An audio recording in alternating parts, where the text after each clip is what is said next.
comenzar hoy una miniserie de temas. Estamos llevando a cabo todos los domingos la primera carta del apóstol Pablo a los Corintios, ¿verdad? Cuando llegamos al capítulo 5 descansamos, vimos una miniserie por un mes más o menos. ¿Se acuerda la providencia de Dios? Luego fuimos capítulo 6, llegamos hasta el capítulo 12, terminamos una sección. Antes de entrar a mirar los dones del Espíritu, obviamente, vamos a tener hoy una miniserie. Yo quiero compartir hoy una miniserie, de pronto me lleve 3 mensajes o 4, no sé todavía. Es una miniserie que venía orándole al Señor. Usted sabe que pues yo estoy estudiando en un seminario reformado latinoamericano, y uno estudia bastante, lee mucho, y la verdad que estudiamos bastante, aprendemos mucho. Y hemos estado mirando en este último tiempo un tema, el martes lo terminamos, de lo que es la consejería bíblica, el asesoramiento, consejería bíblica. Pero lo que más me ha llamado la atención de ese curso es el hecho de que no solamente los pastores, sino los hermanos de la iglesia cometemos el error, y es tener mucho conocimiento de la palabra y poca vivencia, que lamentablemente esto se ve. Y por lo menos los 3 autores que hemos estado leyendo, el cuarto, que ya voy para un cuarto de estar leyendo ya, apuntan a lo mismo. Mucha consejería en la iglesia, mucho asesoramiento en la iglesia, mucho problema en la iglesia de pecado y otra, y bueno, todos los problemas realmente tienen una raíz en el pecado, pero esto se debe precisamente a que lamentablemente la mayoría de los hermanos, comenzando por nosotros los pastores, no aplicamos la palabra debidamente como debe ser. Y eso me llevó a pensar mucho, de verdad, porque ¿por qué cedemos tanto a la tentación? ¿Por qué caemos tanto en el desaliento, en el desánimo? ¿Por qué cualquier problema como que nos saca de las cosas de Dios, de la iglesia? Y hay algo allí, y es que nosotros no estamos tomando en serio la palabra de Dios. Y pues cuando yo le oraba a Dios, precisamente porque quería predicar un tema, de hecho tenía el tema y le decía a mi esposa, yo voy a hablar de Cristo, yo quiero hablar de Cristo. Pero antes de que me accidentara, el martes entré en oración y Dios pues allí puso en mi corazón este tema, el Espíritu Santo, y es precisamente basado en Juan capítulo 3, versículo 30. Juan capítulo 3, versículo 30, las palabras de Juan el Bautista, que él dice: es necesario que él crezca, pero que yo mengue. Es necesario que él crezca, pero que yo mengue. Juan el Bautista está diciendo: es necesario que Jesucristo crezca, pero también es necesario que él como persona mengue, que él mengue. Obviamente, como nosotros nos denominamos y nos catalogamos como una iglesia bíblica, nosotros no podemos sacar un texto fuera de contexto, pero sí podemos darle una aplicación. Así que hoy yo quiero hacer una pequeña mención, solamente unas notas introductorias. Hoy me va a demorar mucho, bueno, eso digo yo, pero yo quiero terminar acá. Y la idea es que entre 8 días comencemos a mirar esa palabra. Es necesario que Él crezca. Entre 8 días voy a hablar del crecimiento de Cristo en nosotros. Luego en 15 días hablaré que es necesario que yo mengue, cómo vamos a menguar nosotros. Y luego hablaré de la mejor manera de hacerlo. Obviamente, hoy quiero dar una introducción, y la pregunta que tengo es: ¿por qué surgen estas palabras y cuáles son sus implicaciones? Es decir, en esta mañana quiero compartir con ustedes por qué surgen estas palabras de Juan el Bautista, que es necesario que él crezca, pero que yo mengue. ¿Por qué surgen estas palabras? Y luego quiero que miremos las breves implicaciones para nosotros. Entonces, lo primero que vamos a ver en esta mañana es el contexto de estas palabras. Obviamente, vamos a ir entonces a Juan capítulo 3, versículo 22, para mirar el contexto de estas palabras. Porque Juan el Bautista dijo que es necesario que él crezca y que yo mengue. Entonces vamos a mirar el contexto y por qué está diciendo esto. En el versículo 22, Juan capítulo 3, versículo 22, leemos: después de esto, vino Jesús, creo que hubo un milagro, vino Jesús con sus discípulos a la tierra de Judea, y estuvo allí con ellos, y bautizaba. Jesús comenzó a bautizar, comienza su ministerio público. Dice que Juan bautizaba también en Enón, junto a Salim, porque había allí muchas aguas, y venían y eran bautizados, porque Juan no había sido aún encarcelado. Es decir, Juan tiene su ministerio, y ya lleva un ministerio de 6 meses, porque Juan le lleva al Señor 6 meses. Juan ya tiene un ministerio de 6 meses, y luego Jesucristo está comenzando su ministerio. Hay un intervalo de 6 meses. Entonces dice que Juan estaba bautizando allí porque él todavía no había sido encarcelado. A los 6 meses es que él, prácticamente cuando Jesús comienza el ministerio, es que él es encarcelado. Pero antes de ser encarcelado, versículo 25, entonces hubo discusión entre los discípulos de Juan y los judíos acerca de la purificación. Ellos tenían problema con la purificación y habían discutido de eso.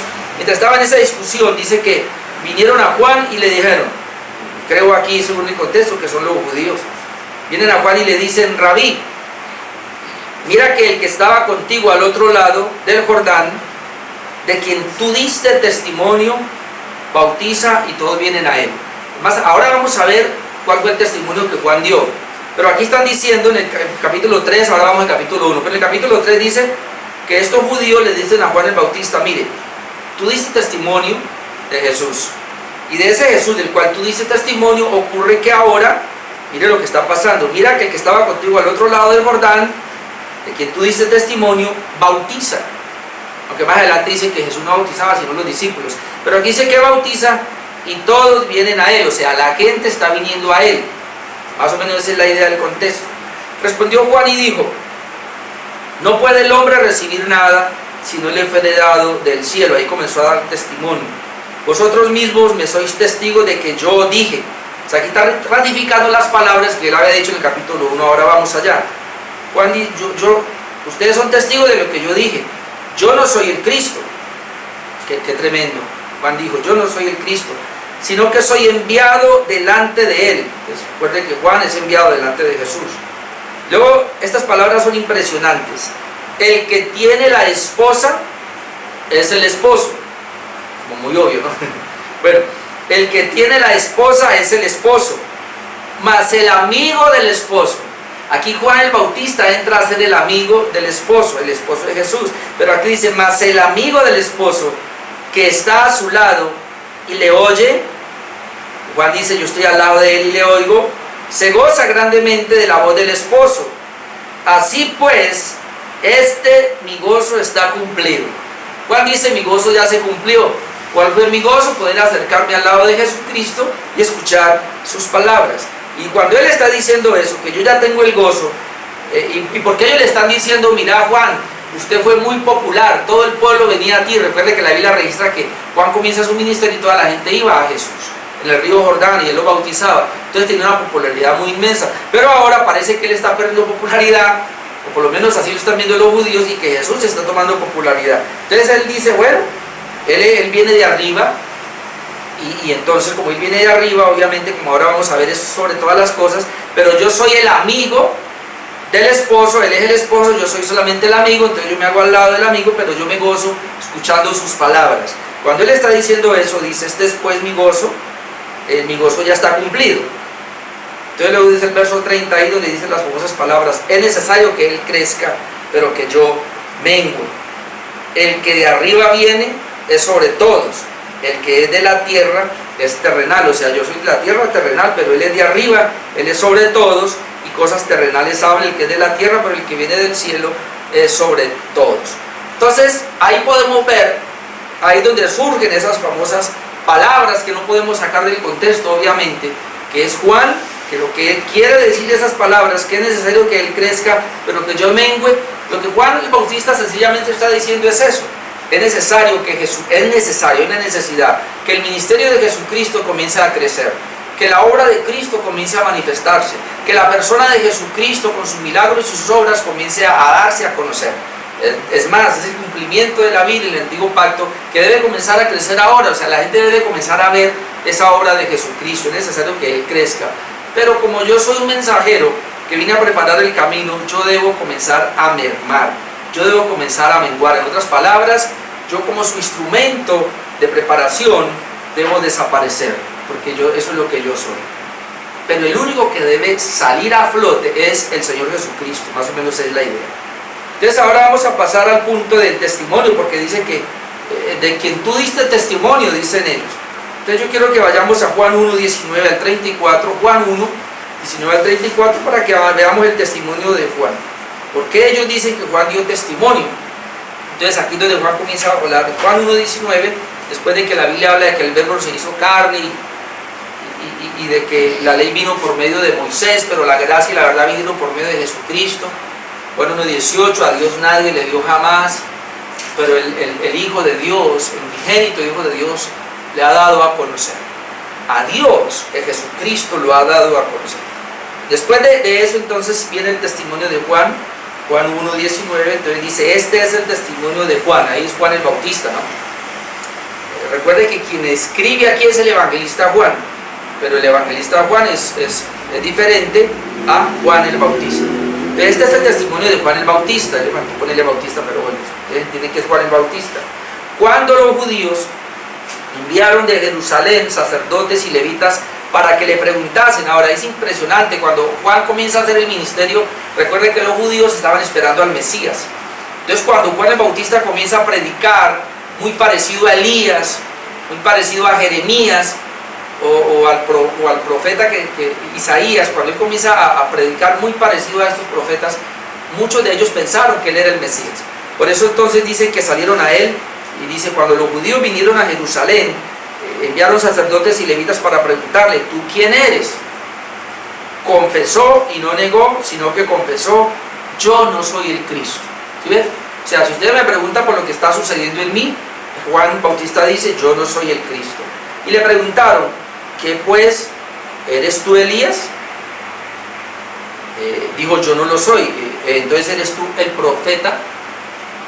Y respondió, no. Entonces le dijeron, bueno, pues, ¿quién eres? Para que demos respuesta a los que nos enviaron. O sea, ¿quién eres tú? Ya que estás alborotando la ciudad y estás trayendo tantas señales. ¿Qué dices de ti mismo? Cuando habla aquí de señales no me refiero a que Juan el Bautista hizo un milagro, porque él no hizo milagros. Pero las señales de Juan el Bautista aquí es que él está hablando, él es el Elías que fue profetizado, y son las mismas señales de Elías, o las del profeta, en este caso Jeremías, como está diciendo aquí, o las del profeta Isaías, que eran muy parecidas, que eran una especie de tipología de Jesucristo. Entonces eso es lo que están tratando de decir, bueno, si tú no eres el Mesías, entonces, ¿quién eres? Porque sus obras son parecidas. Entonces él dice, mire, versículo 22, le dijeron, pues, ¿quién eres? Para que demos respuesta a lo que nos enviaron. Pues, ¿qué dices de ti mismo? ¿Qué dices de ti mismo? Y aprovecho aquí un paréntesis para hacerte la pregunta, ¿y tú qué dices de ti mismo? ¿Y yo qué digo de mí? Bueno, si tú no eres ninguno de esos, entonces, ¿qué dices de ti mismo? Verso 23, dijo, yo soy la voz de uno que clama en el desierto. Hermano, Juan ni siquiera fue capaz de decir, yo soy Juan el Bautista.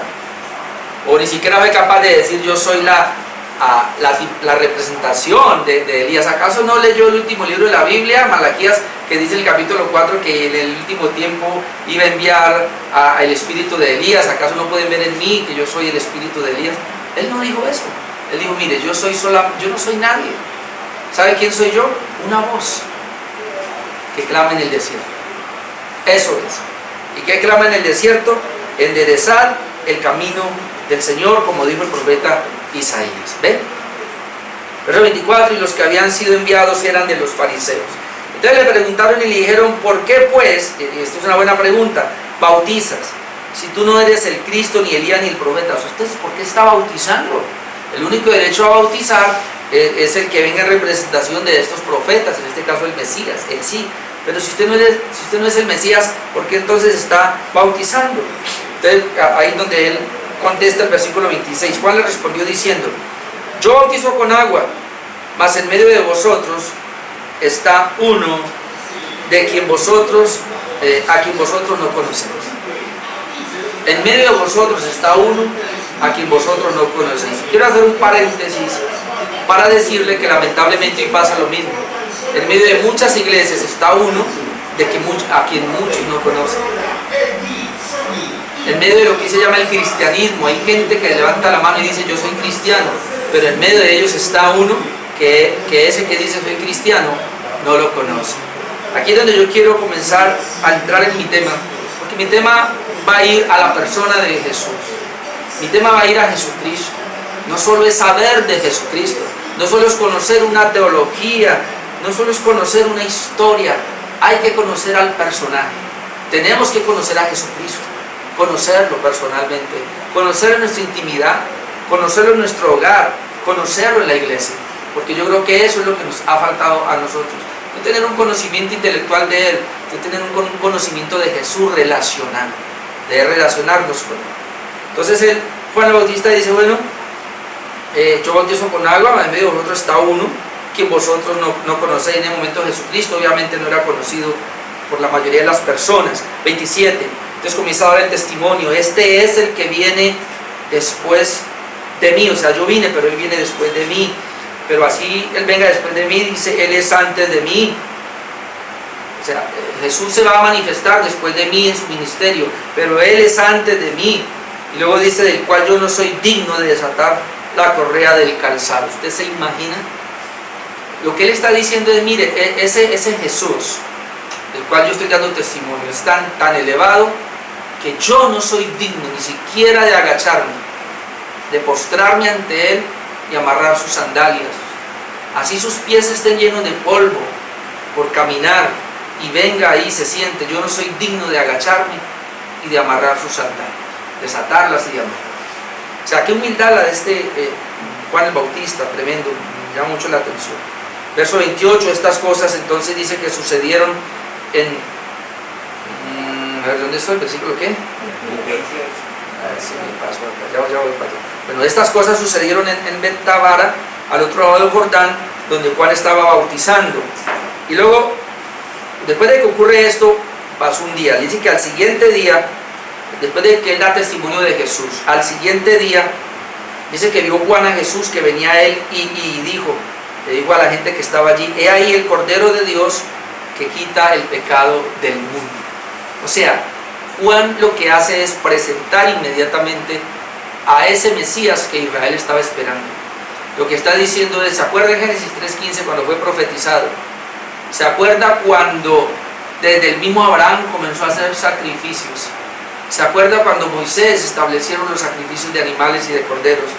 Pues todos esos corderos, todos esos sacrificios, aun cuando se hizo el tabernáculo y se hizo el templo, aún esas representaciones de liberadores como personajes, como un Josué, como un mismo Moisés, como un mismo David, Sansón, Gedeón, todas estas personas libertadoras, lo único que ellos representaban era a ese Mesías, que es el Cordero de Dios, el único que podía venir a quitar el pecado del mundo. Lo demás eran sombras, pero Juan el Bautista, entonces Juan el Bautista es el que señala a Jesucristo y dice, ese Jesucristo, Él es el Cordero, Él es el Cordero de Dios que quita el pecado del mundo. Lo demás no tiene valor, lo demás son simbologías nomás, pero Él es el Cordero de Dios que quita el pecado del mundo. Entonces, qué testimonio tan bravo el que Él da.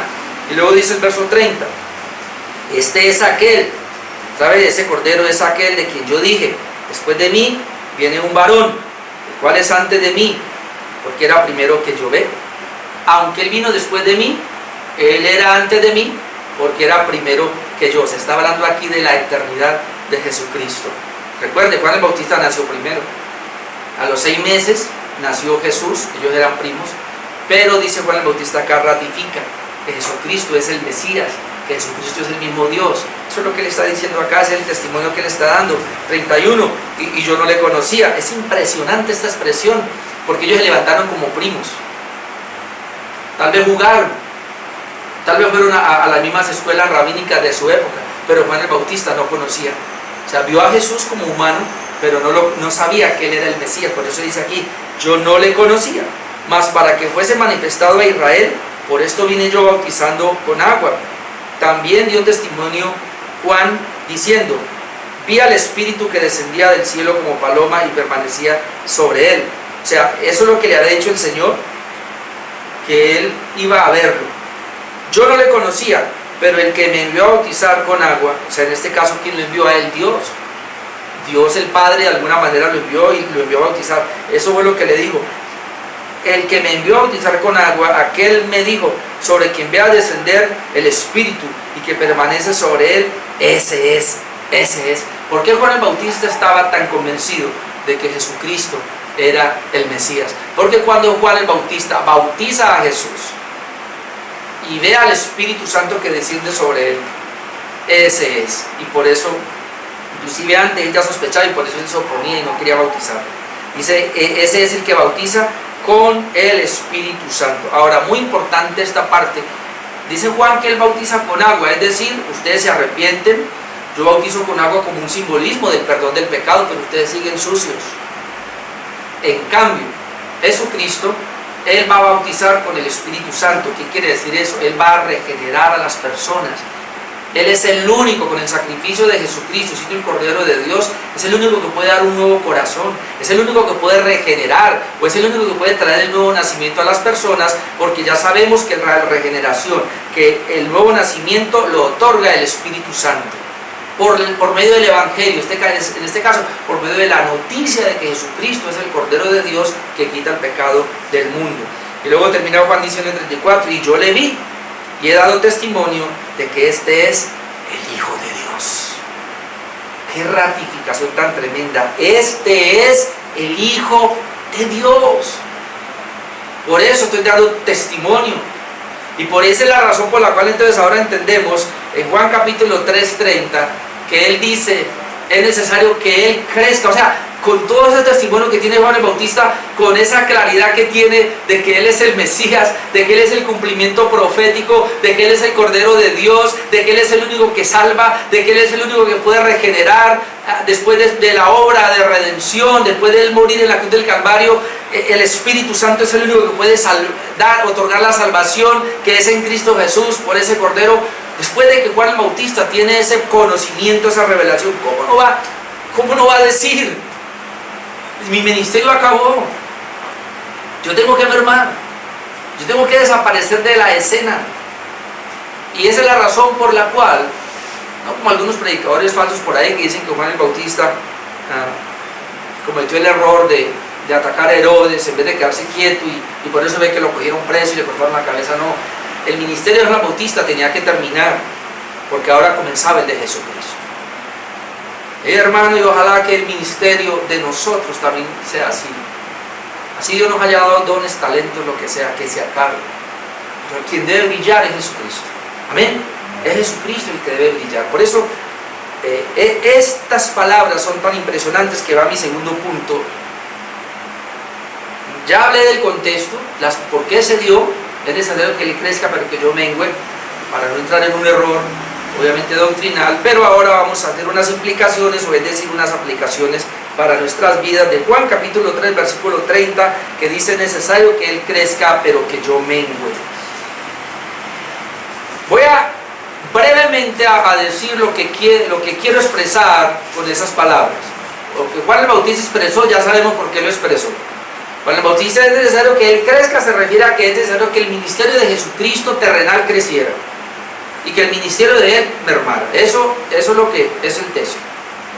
Pero hay unas implicaciones para nosotros que podemos aplicar y serían las siguientes: que estas palabras deben tomarse para nuestra aplicación en ese orden. Tal vez no vamos a entender el orden, pero hay que tomarlo en ese orden. Y que implicaría lo siguiente: es necesario, él es Cristo, es necesario que Cristo crezca en mi vida, que la obra de Jesús crezca en mi vida, es necesario. Pero igualmente es necesario, porque ese pero nos está hablando de la misma necesidad. Es necesario que él crezca, es una necesidad. Y en cada hijo de Dios, Jesucristo debe crecer. Y cuando hablamos de crecer, por favor, hermanos, no es que el Señor vino y nos dio la salvación en determinado momento y pare de contar.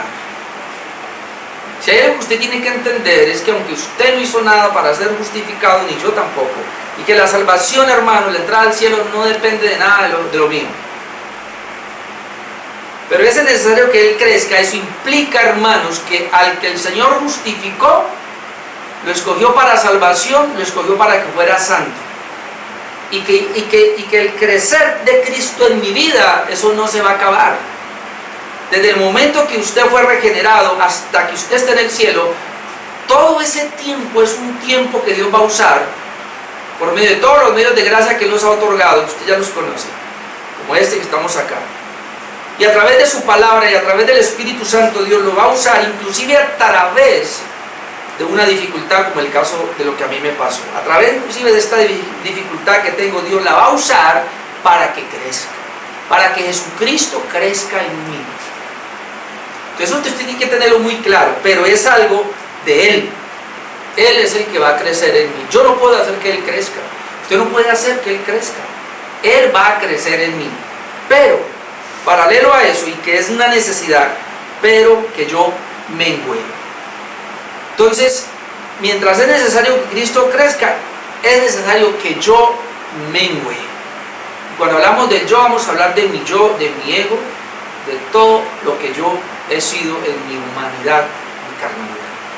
Entonces ahí están las dos cosas que deben manejar, si un cristiano debe manejar. Y escuchen lo que le voy a decir.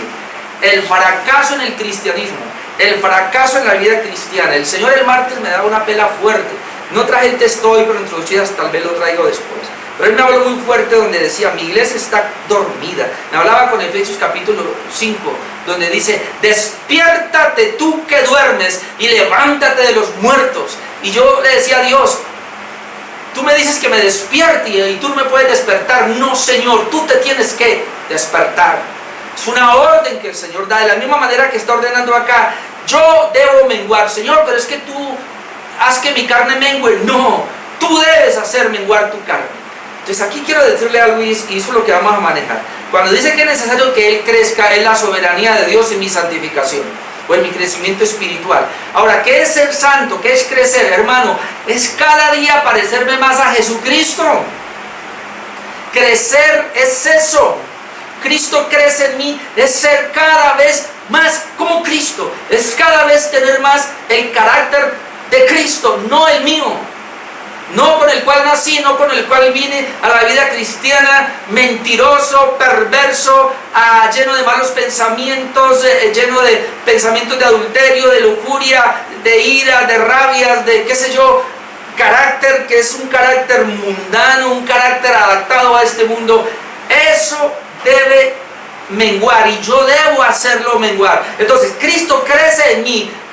Cuando Cristo crece en mí es su santidad, su sabiduría, su palabra, su evangelio, conocimiento de Él, mi relación con Él, esa pureza de Jesús debe crecer en mí, el carácter de Cristo debe crecer en mí. Pero paralelo a eso está el carácter que yo he traído, mundano. Entonces ese carácter debe menguar. Cristo, Dios, se encarga de crecer en mí, pero yo me encargo de hacer que ese carácter merme.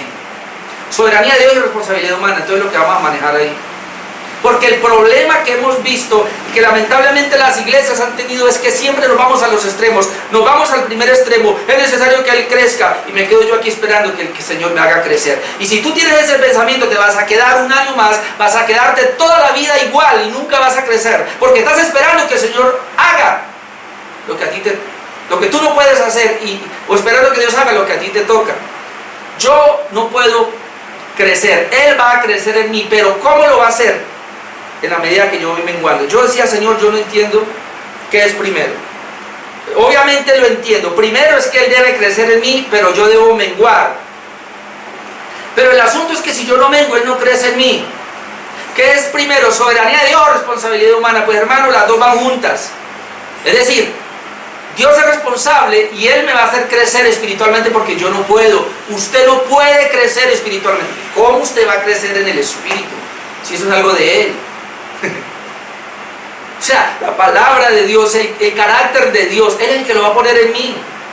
Yo no puedo adquirir carácter de Dios. Él lo va a poner. Pues yo sí puedo mermar mi carácter, obviamente con el carácter de Él. Porque otra vez, esto es para regenerados. Si usted no ha sido regenerado y usted no ha nacido de nuevo, usted no cabe aquí. Porque lo que tiene que hacer usted es arrepentirse del pecado, pedirle perdón al Señor y comenzar desde ahí. Estoy hablando con gente que ya nació de nuevo.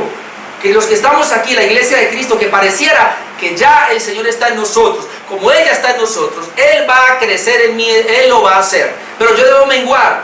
Pero Él no va a crecer si yo no mengo. y yo no mengo si Él no crece. La verdad no entiendo eso, no lo entiendo. Como no entiendo soberanía de Dios y responsabilidad humana. Sé que las dos van, sé que Dios es responsable, perdón, sé que Dios es soberano y yo soy responsable. Entonces, ¿qué hago yo? A mí me toca en este punto, cuando no entiendo esas dos partes, cómo funcionan, aquí lo hemos dicho, son los dos carriles del mismo tren. Soberanía de Dios va por un lado, responsabilidad humana va por el otro lado, ellas no se unen, los dos carriles no se unen, no se tocan, son diferentes, pero llevan el tren.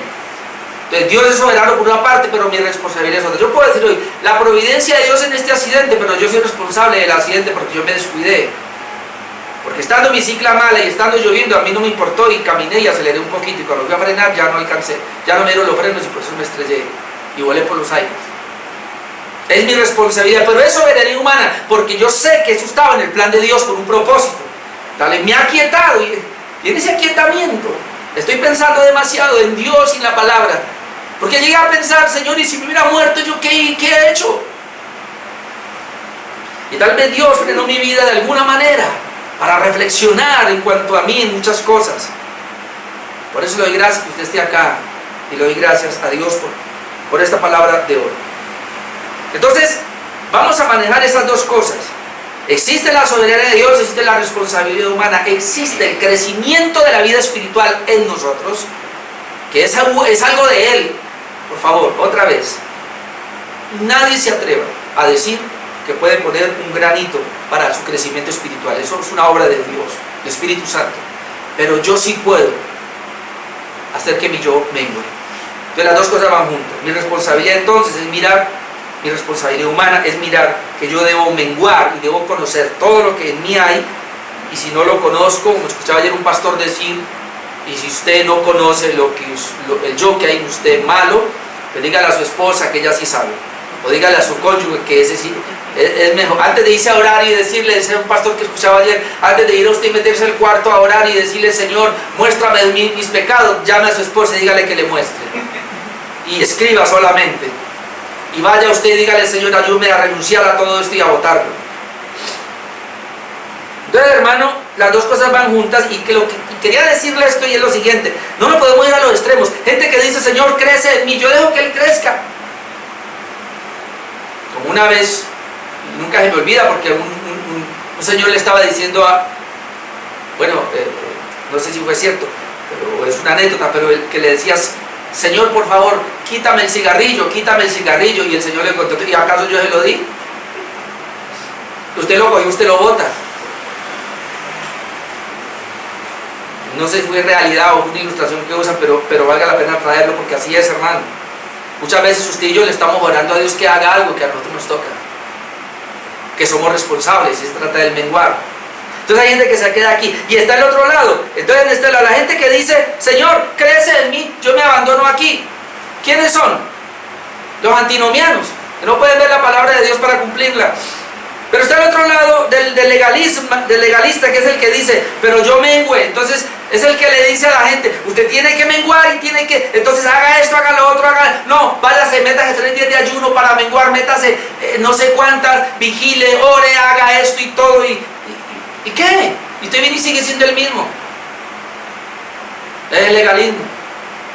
No, hermano, las dos cosas van juntas, y eso es lo que vamos a tratar de ver.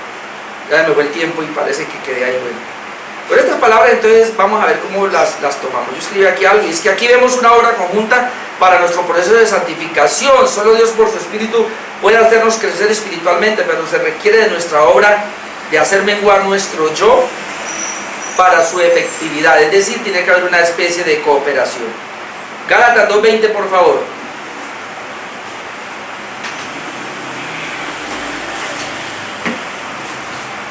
Son palabras muy similares. El apóstol Pablo aquí describe muy bien, cuando le escribió a los Gálatas, algo muy parecido. Gálatas 2:20, después de que le está hablando de la obra de justificación, usted puede ver el contexto, y que somos justificados no por las obras de la ley, sino por la sola gracia, por la fe en Jesucristo. Entonces concluye Pablo diciendo, con Cristo entonces estoy juntamente crucificado, ya no vivo yo, mas vive Cristo en mí. Y lo que ahora vivo en la carne, lo vivo en la fe del Hijo de Dios, el cual me amó y se entregó así mismo por mí. Mire las palabras. Pablo dice, con Cristo estoy. Note la palabra estoy. No dice estuve, no dice estaré, estoy. Es decir, el día que Cristo murió, ese día Pablo también murió con Cristo, fue crucificado, ese día. Como dice Romanos 6, después vamos allá. Con Cristo estoy juntamente crucificado. ¿Cuál es la razón de esto? ¿Qué implica estar crucificado? De que ya no vivo yo. Entonces ahí comenzamos a ver unas pequeñas pautas de cómo es que muere el yo. El yo muere solamente cuando estoy con Cristo crucificado, porque entonces ese yo ya no vive. Pero entonces ¿quién va a vivir? Más vive Cristo en mí. Es decir, Pablo está diciendo, o vivo yo o vive Cristo en mí, pero los dos no pueden. Para que Cristo viva en mí, yo debo estar muerto, y si yo estoy vivo, entonces Cristo está muerto en mí. Eso fue lo que dijo Pablo. Nosotros no podemos tener el yo vivo y a Cristo vivo. O Cristo está vivo en mí y mi yo está muerto o muriendo al menos, o no se podría. Entonces luego dice, con Cristo estoy juntamente crucificado. Yo no voy a hablar obviamente de ese texto, sino solamente una mención. Ya no vivo yo, mas vivo Cristo en mí. Y entonces mire, y lo que ahora vivo en la carne, porque hermano, usted sigue viviendo en su carne. Es una gran realidad. Por eso cuando yo entendí la justificación, yo tenía problemas con el pecado. Yo decía, bueno, si Cristo llevó el pecado en la cruz, ¿por qué tengo pecado? Si Él lo llevó, ¿por qué lo tengo? Y yo tenía problemas con eso. Pero luego cuando entendí la justificación, claro, se me aclaró, ya, Él lo llevó legalmente, o sea, Él pagó la deuda de mi pecado, pero realmente está en mí. El pecado sigue estando en mí. ¿Cuándo el pecado desaparece de mí? El día que yo me muera, el día que el Señor me glorifique. Mientras tenga esta carne, ahí está el pecado en mí. Entonces, ¿cuál fue la obra de Cristo en la cruz? Que perdonó mis pecados. Llevar mi pecado es perdonar mi pecado, que legalmente el Señor me perdonó, es decir, yo soy salvo, ya me justificó, Él me ve como si yo nunca hubiera pecado, porque Él me justificó. Pero como sigo viviendo yo en esta carne corrupta todavía, entonces dice Pablo, y lo que ahora vivo en la carne, lo vivo en la fe del Hijo de Dios. No lo vivo en la carne, sino que lo vivo en la fe del Hijo de Dios. ¿Y por qué así? Porque Él me amó y se entregó a sí mismo por mí. Mire de dónde parte. Hermano, la vida cristiana de entrega y de muerte, para que el Señor crezca en nosotros y nuestro yo muera, es tener claro esto que tenía Juan el Bautista. Él me amó y se entregó por mí. Él me salvó, Él me rescató. Cuando yo pienso de dónde me rescató, y no es que esté pensando que tal vez fui el peor de los pecadores, aunque sí, pero lo que estoy pensando es el castigo que merecía el solo hecho de ser pecador, que me rescató del infierno, que me rescató de la condenación eterna, porque Él murió y porque me amó. Eso ya es suficiente. Entonces Dios por su Espíritu nos santifica, pero no lo hará sin nuestra cooperación. Y quiero terminar con este pasaje, ya me quedé en la mitad del mensaje, pero bueno, no importa. Como es una serie corta, yo continúo dentro de 8 días. Pero quiero que vayamos a Colosenses 3, 1 al 8 y ya ese y terminamos hoy.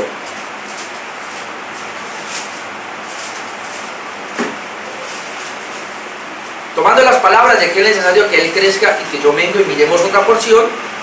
Ahora el apóstol Pablo aquí habla de mi responsabilidad de hacer morir entonces lo terrenal en mí. Colosenses 3, 1. Voy a leer todo el contexto para que lo miremos. Mira lo que dice el versículo 1, Colosenses 3, 1. Si pues habéis resucitado con Cristo. Ahora ya habla de que yo morí con Cristo, ahora con Él resucité. Amén. ¿Cuántos resucitaron con Cristo? ¿Sabe quién resucitó con Cristo? ¿Sabe quién murió con Cristo y quién resucitó con Cristo? ¿Y quién está sentado con Cristo en los lugares celestiales? El regenerado.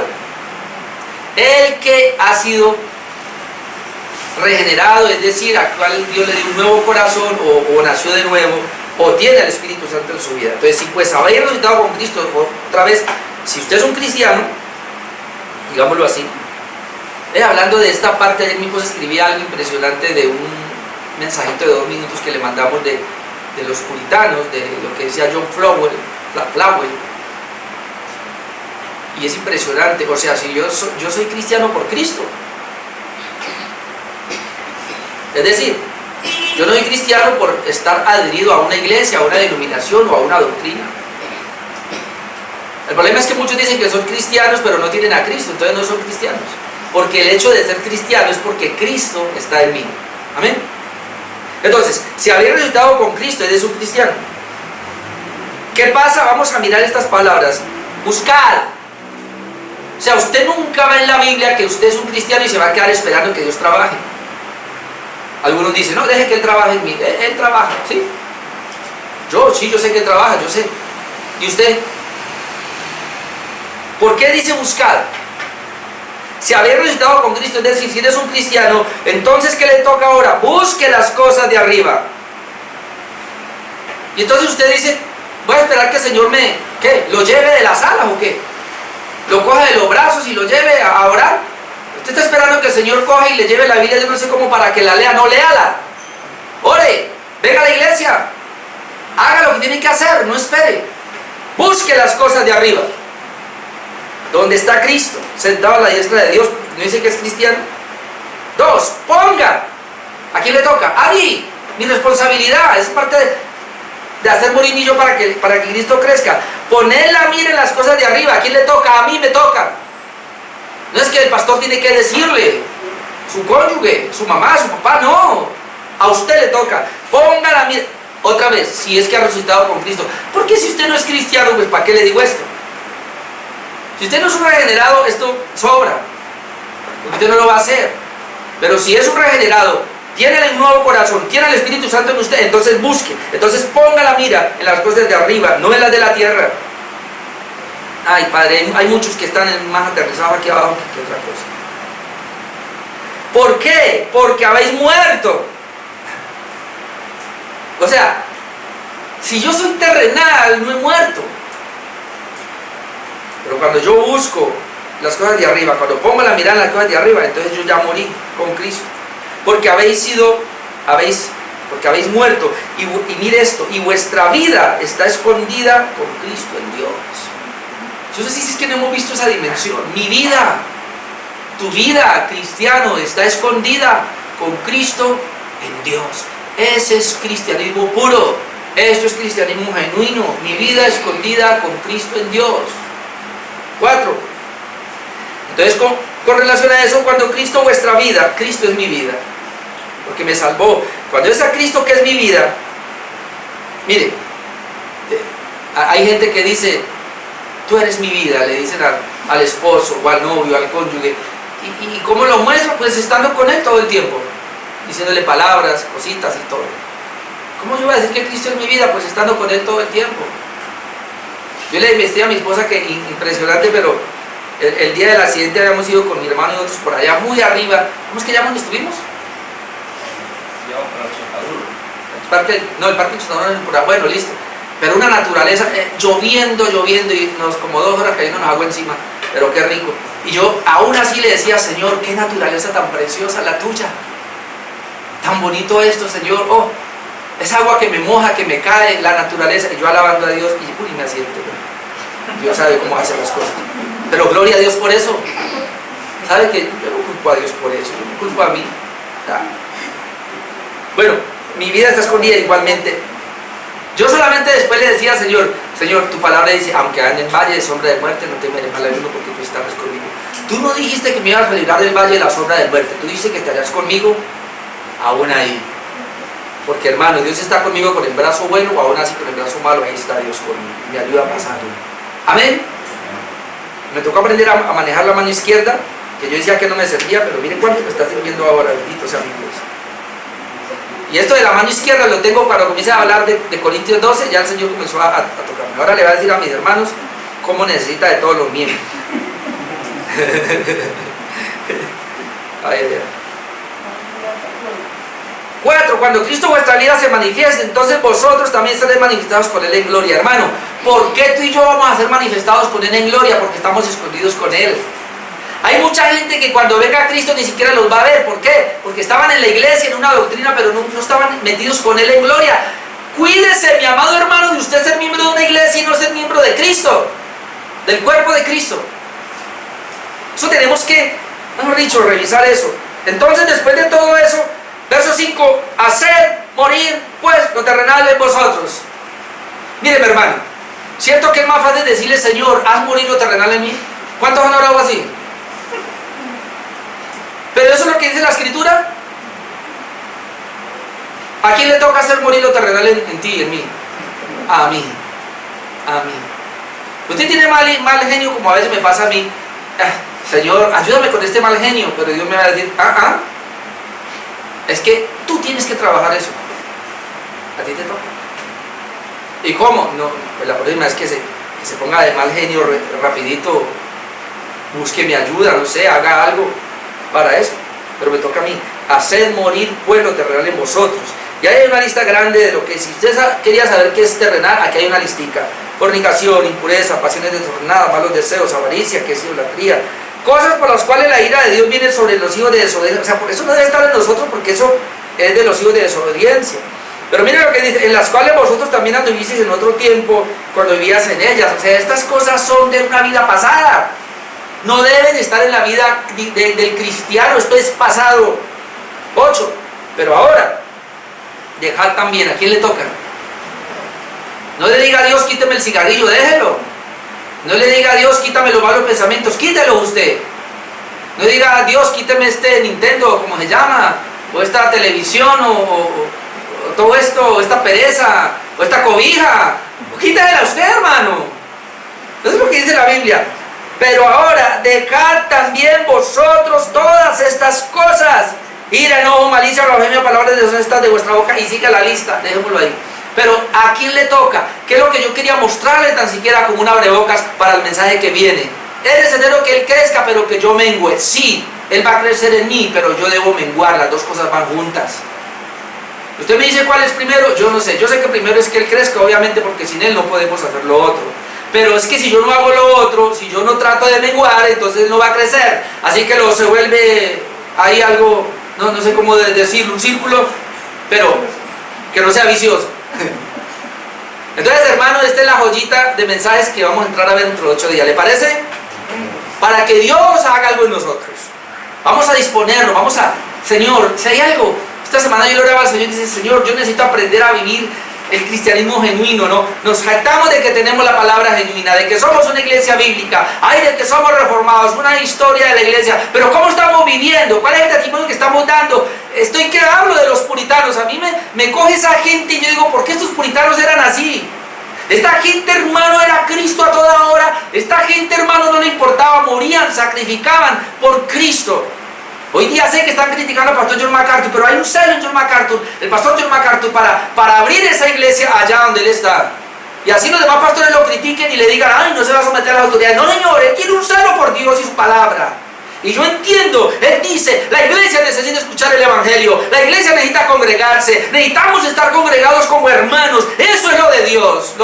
Ya basta con esta... ¿cómo se llama? Cuarentena que nos tiene. Entonces, ¿qué nos van a tener así toda la vida? No, la iglesia debe levantarse y debe pronunciarse. Y debe decir, a mí me toca también mi turno, ya suficiente con esos 6 meses que tenemos de esta cuarentena. Gloria a Dios, hermano, porque usted vino aquí. Y lo desafío a que siga viniendo. Aquí no nos van a hacer nada, esta es una casa, no se preocupe. Y si vienen aquí a molestar, ni siquiera vemos 10 personas, así que no hay problema. Y aquí estamos buscando a Dios, aquí no estamos ni tomando cerveza, ni emborrachándonos, ni prostíbulos, ni nada de eso. Aquí estamos buscando a Dios. Y eso Dios nos va a respaldar por eso. Amén. Así que qué bueno que está aquí. Y usted, mi hermano, que está allá, que no ha venido todavía. ¿Quién lo espera dentro de 8 días o jueves? Vamos a orar, hermanos, y terminamos hoy. Me sirvió, Señor, este bracito así. Oremos.